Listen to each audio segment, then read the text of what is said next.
ಸಾರಿ inspector, ಇವತ್ತು ಕಳ್ತನ ಅಂತ ಕ್ಷಮಿಸಿದ್ರೆ ನಾಳೆ ದರೋಡೆ ಮಾಡ್ತಾನೆ, ನಾಳಿದ್ದು ಕೊಲೆ ಮಾಡ್ತಾನೆ.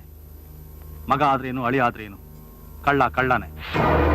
ತಪ್ಪು ಮಾಡಿದವನಿಗೆ ಶಿಕ್ಷೆ ಆಗ್ಲೇಬೇಕು. ದಯವಿಟ್ಟು ಅದೇನು ಆಕ್ಷನ್ ತಗೋಬೇಕು ತಗೊಳ್ಳಿ. ಅರೆ, ನೀವ್ಯಾಕೆ ಎದ್ಬಿಟ್ರಿ? ಅದೇನೋ ಮಾತಾಡ್ಬೇಕು ಅಂದ್ರಿ. ಗುಡ್ ಮಾರ್ನಿಂಗ್ ಅಪ್ಪಾಜಿ. Good morning. ಬಾಮ ಕೂತ್ಕೋ. ಏನೋ ಪ್ರಾಬ್ಲಮ್ ಅಂದ್ರಿ? ಅದೇ ಮಾವ, ಬ್ಯಾಂಕ್ ಲೋನ್ ಎಲ್ಲ ಅಪ್ರೂವಲ್ ಆಗಿದೆ, ಶ್ಯೂರಿಟಿ ಕೊಡ್ಬೇಕು. ಎಷ್ಟಮ್ಮ? 1 ಕೋಟಿ. ಅದಕ್ಕೆ ನೀವ್ಯಾಕೆ ಬರಕ್ ಹೋದ್ರಿ? ಒಂದ್ ಫೋನ್ ಮಾಡಿದ್ರೆ ನಾನೇ ಬಂದು ಶ್ಯೂರಿಟಿ ಕೊಡ್ತಾ ಇದ್ದೆ. ಕಂಪನಿ ನನ್ನ ಹೆಸರು ಮಾಡ್ತಿದ್ವಲ್ಲ ಅಪ್ಪಾಜಿ, ಅದಕ್ಕೆ ನಾನೇ ಶ್ಯೂರಿಟಿ ಕೊಡ್ಬೇಕು. ನಿಮ್ ಹೆಸರಲ್ಲೇ ಮಾಡೋಣ ಅಂತ ಅನ್ಕೊಂಡೆ ಅಪ್ಪಾಜಿ. ಮುಂದೆ ಸಣ್ಣ ಪುಟ್ಟದಕ್ಕೆಲ್ಲ ನೀವೇ ಓಡಾಡ್ಬೇಕಾಗತ್ತೆ, ಅದಕ್ಕೆ ನಿಮ್ಗೆ ಯಾಕೆ ತೊಂದ್ರೆ ಅಂತ. ಪರವಾಗಿಲ್ಲ, ಮಕ್ಕಳು ದೊಡ್ಡವರಾದ್ಮೇಲೆ ಅವ್ರವ್ರ ಜವಾಬ್ದಾರಿ ಅವ್ರು ವಹಿಸ್ಕೊಳ್ಳೋದ್ರಲ್ಲಿ ತಪ್ಪೇನೂ ಇಲ್ಲ. ಫ್ಯಾಕ್ಟ್ರಿನೋ ಜಮೀನೋ ನನ್ನ ಹೆಸರಿಗೆ ಟ್ರಾನ್ಸ್ಫರ್ ಮಾಡ್ಬಿಟ್ರೆ ಸಾಕು ಅಪ್ಪಾಜಿ. ಅದೇನ್ ತುಂಬಾ ಈಸಿ ಮಾವ, ಲಾಯರ್ ಹೇಳಿದ್ರೆ ಒಂದೇ ದಿನದಲ್ಲಿ ಮಾಡಿಸ್ಕೊಟ್ಬಿಡ್ತಾರೆ. ಹ್ಞೂ ಅಪ್ಪಾಜಿ, ಲಾಯರ್ಗೆ ಫೋನ್ ಮಾಡ್ತೀನಿ. ಬಾವ, ಫೋನ್ ಮಾಡೋದಕ್ ಮುಂಚೆ ಎಲ್ಲಾ ಮಕ್ಳು ಒಂದ್ಸಲ ಕೇಳೋದು ಒಳ್ಳೇದಲ್ವಾ? ಮಾವ ಇರ್ಬೇಕಾದ್ರೆ ಬೇರೆಯವ್ರನ್ನೇನು ಕೇಳ್ಬೇಕು?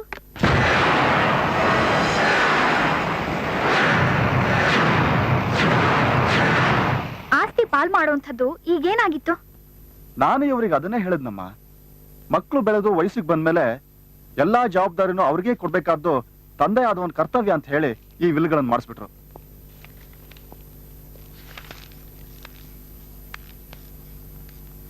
ಈ ಮನೆ, ಫ್ಯಾಕ್ಟ್ರಿ ನಿನ್ನ ವಿವೇಕ್ ಹೆಸರಿಗೆ ಮಾಡಿದ್ದೀನಿ, ತಗೊಮ್ಮ. 50 ಎಕರೆ ಗದ್ದೆ, ಬೆಂಗಳೂರಲ್ಲಿ ನೀನು ವಾಸ ಮಾಡ್ತಿರೋ ಮನೇಲಿ ಅರ್ಧ, ನೀನ್ ಕಂಪನಿ ಮಾಡ್ಬೇಕು ಅಂತಿರೋ ಸೈಟು ನಿನ್ನ ಹೆಸರಿಗೆ ಮಾಡಿದ್ದೀನಿ. 100 ಎಕರೆ ಗದ್ದೆ, ಬೆಂಗಳೂರು ಮನೇಲಿ ಅರ್ಧ, 4 ಸೈಟು ನಿನ್ನ ಹೆಸರಿಗೆ ಮಾಡಿದ್ದೀನಿ. ಅಡಿಕೆ ತೋಟ, 50 ಎಕರೆ ಗದ್ದೆ, ಇಂದಿರಾನಗರ ಸೈಟು ಕಿರಣ್ ಹೆಸರಿಗೆ ಮಾಡಿದ್ದೀನಿ. ಇನ್ನುಳಿದ ಒಡವೆ, ಬ್ಯಾಂಕ್ ಬ್ಯಾಲೆನ್ಸು ನನ್ನ ಹೆಸರಲ್ಲಿರುತ್ತೆ. ಸಂತೋಷ ತಾನೆ? 5 ಜನಕ್ಕೆ ಹಂಚಬೇಕಾದ ಆಸ್ತಿನ 4 ಜನಕ್ಕೆ ಹಂಚಿದಾಗ ಅವ್ರಿಗೆ ಸಂತೋಷ ಆಗದೆ ದುಃಖನ ಆಗತ್ತೆ. ಅಂದ್ರೆ ಬೀದಿಲ್ ಬಿದ್ದ ಅಧಿಕಾರಿಗೂ ಆಸ್ತಿ ಹಂಚ್ಬೇಕಾಗಿತ್ತಾ? ಹೌದ್ರಿ, ನನ್ ಮಗ ಭಿಕಾರಿನೇ, ಬೀದಿಲ್ ಬಿದ್ದಿದ್ದವನೇ. ಅವನಿ ಮನೆ ಕಾಲಿಡಕ್ ಮುಂಚೆ ನಾವು ಬೇರೆಯವ್ರ ಹೊಲನ ಗೇಣಿ ಮಾಡ್ಕೊಂಡು ಬದುಕ್ತಿದ್ದು ಜ್ಞಾಪಕ ಇದೆಯಾ ನಿಮ್ಗೆ? ಇವರೆಲ್ಲ ಸ್ಕೂಲು ಕಾಲೇಜು ಅಂತ ಓದಕ್ ಹೋದಾಗ ನಮ್ಮ ಹೊಲ ಅಂತ ಅವನ್ ಸುರಿಸಿದ್ದು ಬೆವರಲ್ಲ ರೀ, ರಕ್ತ. ಕೆಲ್ಸ, ಮದುವೆ, ಹೆಂಡತಿ, ಮಕ್ಕಳು ಅಂತ ಇವ್ರುಗಳೆಲ್ಲ ಸಿಟಿ ಸೇರ್ಕೊಂಡಾಗ ನಮ್ಮ ಕಷ್ಟ ಸುಖಕ್ಕಾಗಿದ್ದು ಇವ್ರುಗಳಲ್ಲ ರೀ, ಆ ಭಿಕಾರಿನೇ. ನನ್ನನ್ನು ನಿಮ್ಮನ್ನು ಕಾಪಾಡೋಕೋಸ್ಕರ ತನ್ನ ಪ್ರಾಣನೂ ಲೆಕ್ಕಿಸದೆ ಹೋರಾಡಿದ್ದು ಆ ಭಿಕಾರಿನೇ ಹೊರತು ಈ ನಿಮ್ ಮಕ್ಕಳಲ್ಲ ರೀ. ಅನ್ಪೂರ್ಣಮ್ಮನವ್ರೆ, ಸ್ವಲ್ಪ ಸಮಾಧಾನ ಮಾಡ್ಕೊಳ್ಳಿ. ಏನ್ರಿ ಸಮಾಧಾನ ಮಾಡ್ಕೊಳ್ಳೋದು? ಗಳಿಸಿ ಗುಡ್ಡೆ ಹಾಕಿದ್ದೆಲ್ಲ ನನ್ ಮಗ, ಅನುಭವಿಸಕ್ ಮಾತ್ರ ಇವ್ರುಗಳ? ಈ ಮನೇಲಿ ಇವ್ರುಗಳಿಗೆಲ್ಲ ಎಷ್ಟು ಹಕ್ಕಿದ್ಯೋ ಅವನ್ಗೂ ಅಷ್ಟೇ ಹಕ್ಕಿದೆ. ನಿಮ್ಗೆ ಎಷ್ಟು ಅಧಿಕಾರ ಇದೆಯೋ ನನ್ಗೂ ಅಷ್ಟೇ ಅಧಿಕಾರ ಇದೆ. ನೀವಿಷ್ಟ ಬಂದಾಗ ಹಂಚೋಕ್ಕೆ ನಾನ್ ಬಿಡಲ್ಲ.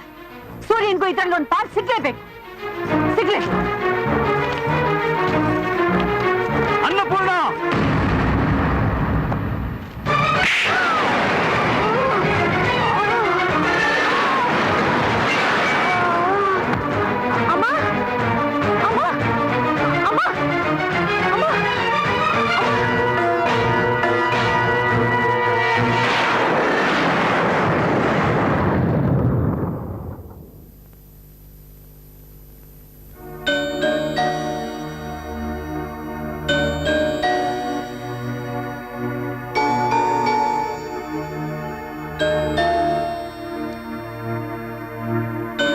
ಡಾಕ್ಟ್ರೆ, ಈಗ ಹೇಗಿದ್ದಾರೆ?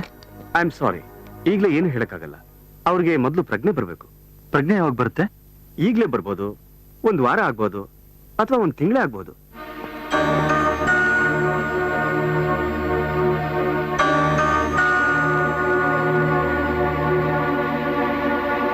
ಸರ್, ಅವನ್ ತಾಯಿ ಆಸ್ಪತ್ರೆಯಲ್ಲಿ ಪ್ರಾಣಾಪಾಯದಲ್ಲಿದ್ದಾಳೆ. ಮಗ ಅಂದ್ರೆ ಅವಳಿಗೆ ಪಂಚ ಪ್ರಾಣ. ಅವನ ಮುಖ ನೋಡ್ಬೇಲಾದ್ರೂ ಅವಳು ಜ್ಞಾನ ಬಂದ್ರು ಬರ್ಬೋದು. ಸರ್, ಒಂದೇ ಒಂದ್ಸಲಿ ಅವಳ ಮುಖ ನೋಡೋ ಅವಕಾಶ ಮಾಡ್ಕೊಡಿ ಸರ್. ಮಾಡಿರೋ ತಪ್ಪನ್ನ ಅವನೇ ಒಪ್ಕೊಂಡಿರೋದ್ರಿಂದ ಕೋರ್ಟಲ್ಲಿ ತೀರ್ಮಾನ ಆಗೋವರೆಗೂ ಅವನ್ನ ಬಿಡುಗಡೆ ಮಾಡೋ ಅಧಿಕಾರ ನಮಗಿಲ್ಲ. ಸರ್ ತೀರ್ಮಾನ ಏನಾಗ್ಬೋದು ಸರ್? ನಾವೇನು ಹೇಳಕ್ಕಾಗಲ್ಲ. ಶಿಕ್ಷೆ 6 ತಿಂಗಳಾಗ್ಬಹುದು, ಇಲ್ಲ 1 ವರ್ಷನೇ ಆಗ್ಬಹುದು. 1 ವಾರ ಆಯ್ತು. ಇನ್ನೆಷ್ಟು ದಿನ ಅಂತಾರೆ ಇಲ್ಲಿರೋದು? ನೀವು ಬೇಕಾದ್ರೆ ಇರಿ, ನಾನ್ ಹೋಗ್ತೀನಿ. ಏಯ್, ನಾನು ಹೇಗೆ ಇರಕ್ಕಾಗತ್ತೆ? ಬಿಲ್ಡಿಂಗ್ ಕೆಲಸ ಬೇರೆ ನಡೀತಾ ಇದೆ, ಬ್ಯಾಂಕ್ ಲೋನ್ ವಿಷಯ ಬೇರೆ ಮಾತಾಡ್ಬೇಕು. ನಾವ್ ಹೋಗೋಣ, ಹೇಗೋ ಹರಿ ಇರ್ತಾನಲ್ಲ. ನಡಿ. ನಡೀರಿ. ಏನಂದೆ? ನಿಂದು ಪ್ರೈವೇಟ್ ಅಪ್ಪ, ನಮ್ದು ಗೌರ್ಮೆಂಟ್. ರಜಾ ಯಾರು ಕೊಡ್ತಾರೆ? ಸುಮ್ನೆ ಯಾಕೆ ಟೆನ್ಷನ್ ಮಾಡ್ಕೋತಿದ್ದೀರಾ? ಹೇಗೋ ಮಗಳಿದ್ದಾಳೆ, ನೋಡ್ಕೋತಾಳೆ. ಬನ್ನಿ, ನಾ ಹೋಗೋಣ.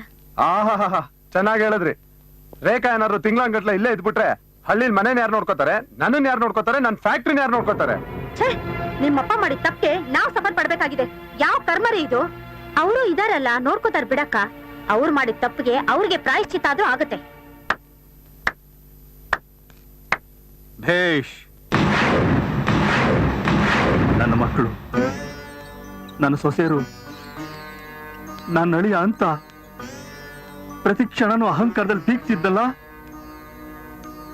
ನನಗೆ ಒಳ್ಳೆ ಪಾಠನೇ ಕಲಿಸ್ಬಿಟ್ರಿ. ಅಪ್ಪಾಜಿ, ಅಪ್ಪ ಅಂತೆ, ಅಪ್ಪ ಅಪ್ಪ ಅನ್ನೋ ಪದದ ಅರ್ಥ ಗೊತ್ತೇನೋ ನಿಮ್ಗೆ?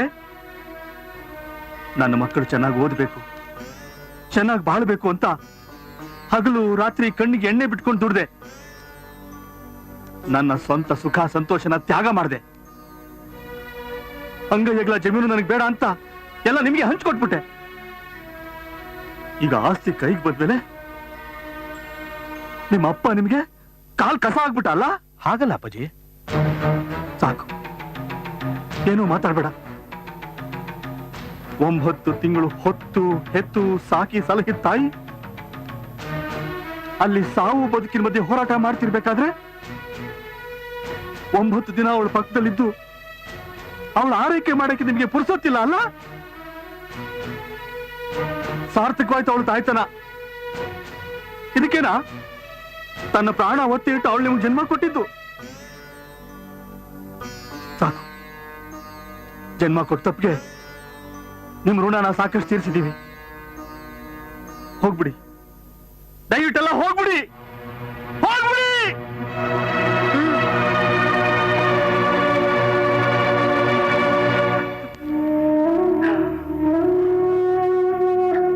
ಅಪ್ಪಾಜಿ,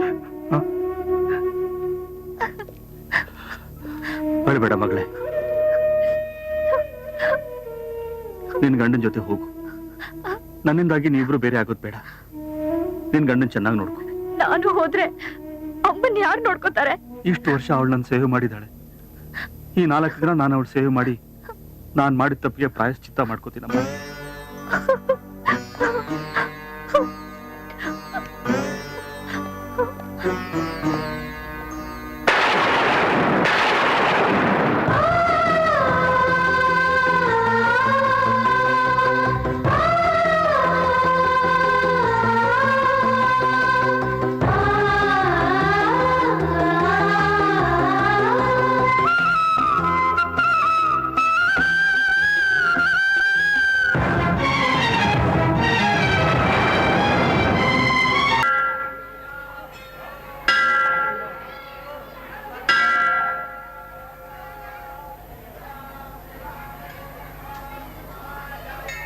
ಹೆಣ್ಣಾಗಿ ಹುಟ್ಟದ್ಮೇಲೆ ಸ್ವಲ್ಪನಾದ್ರೂ ಮಾನ ಮರ್ಯಾದೆ ಇರ್ಬೇಕು.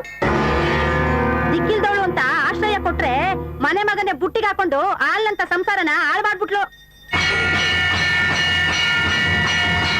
ಇವಳನ್ನ ನಂಬ್ಕೊಂಡ್ ಮನೆ ಬಿಟ್ಟು ಬಂದಿದ್ದಕ್ಕೆ ದೇವ್ರಂತ ಸೂರ್ಯ ಜೈಲ್ ಪಾಲಾದ. ಅವ್ರಮ್ಮ ಆಸ್ಪತ್ರೆ ಸೇರಿದ್ರು.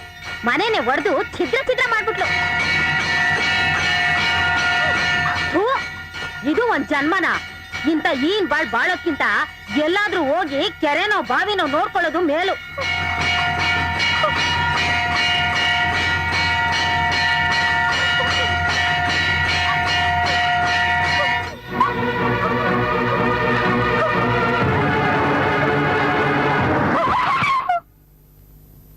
ಸೀತಾ,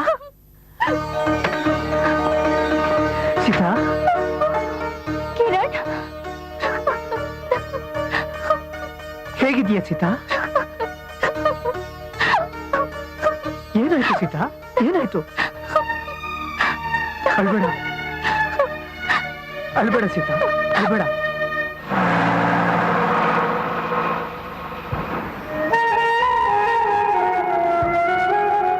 ತೀರ್ಮಾನ ಏನಾಗ್ಬೋದು ಸರ್? ನಾವೇನು ಹೇಳಕ್ಕಾಗಲ್ಲ. ಶಿಕ್ಷೆ 6 ತಿಂಗಳೇ ಆಗ್ಬಹುದು, ಇಲ್ಲ 1 ವರ್ಷನೇ ಆಗ್ಬಹುದು. ಮಗ ಅಂದ್ರೆ ಅವಳಿಗೆ ಪಂಚ ಪ್ರಾಣ.